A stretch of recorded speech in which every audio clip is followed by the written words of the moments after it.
سورہ مبارکہ الملک جو اوصیاء اور اولیاء کے درمیان معروف ترین سورہ ہے کہ جو توریت میں بھی نازل کی گئی تھی،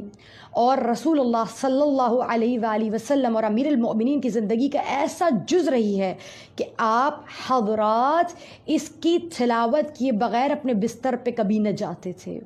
ایک ایسی سورہ جو منجیہ ہے، یعنی نجات دلانے والی ہے، واقعہ ہے، یعنی امام باقر فرماتے ہیں کہ یہ سورہ مانع ہے، یعنی پردہ ہے جہنم کے عذاب، قبر کے عذاب اور اس کے پڑھنے والے کے درمیان، یعنی جو اسے پڑھے گا اس پر جہنم حرام اور قبر عذاب اٹھا لیا جائے گا۔